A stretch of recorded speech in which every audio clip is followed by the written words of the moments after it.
Bom dia, boa tarde, boa noite, caros ouvintes. Como é que vocês estão? Espero que vocês estejam bem. Vamos começar agora o capítulo O que é fascismo? Da coluna Reza aí, Please. De todas as perguntas não respondidas sobre nossa época, talvez a mais importante seja o que é o fascismo, entre aspas. Uma das organizações americanas de pesquisa social fez recentemente essa pergunta a 100 pessoas diferentes e obteve respostas que foram desde democracia pura até demonismo puro.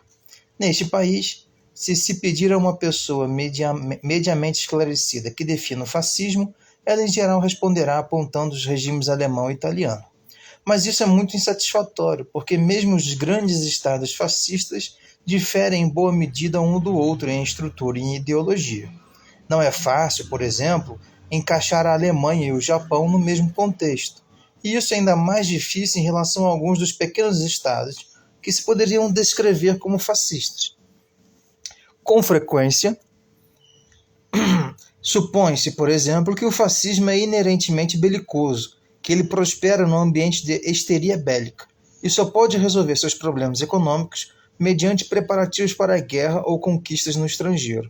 Mas isso claramente não é verdadeiro no que tange, digamos, a Portugal ou as várias ditaduras sul-americanas.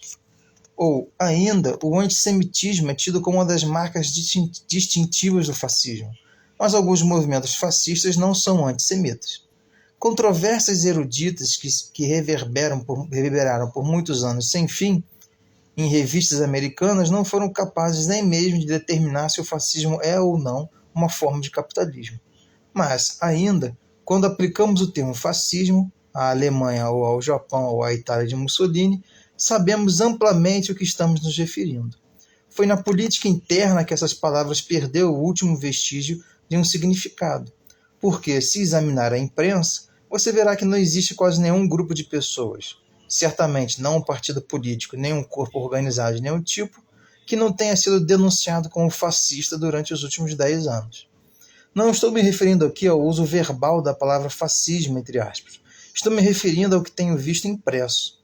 Tenho visto os termos simpatizantes do fascismo, de tendência fascista ou simplesmente fascista, aplicados com toda a seriedade aos seguintes grupos de pessoas.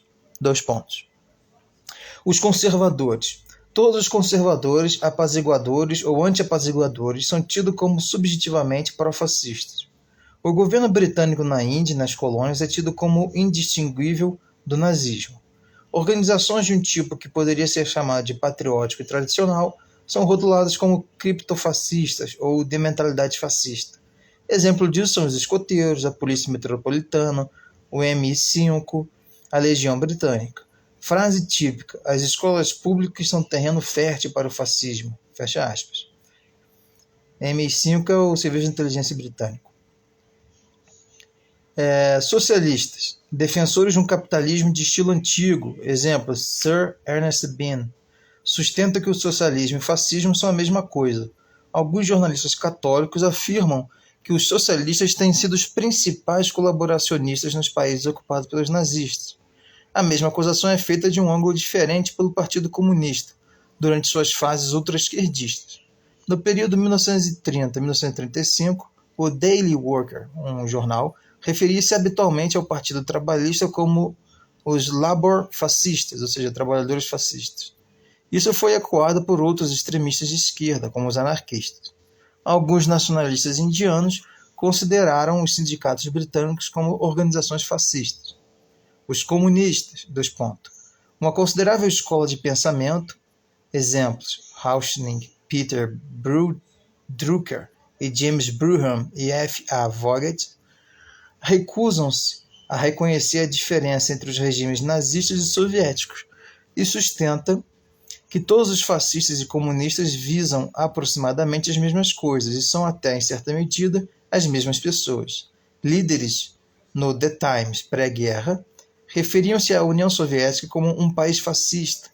De novo, isso é ecoado, por outros ângulos, por anarquistas e trotskistas. Trotskistas. É muito complicado falar o nome dele. Terminamos por aqui, pessoal. Não se esqueçam de mandar um mimo, de curtir, de compartilhar e comentar, tá bom? Um grande abraço.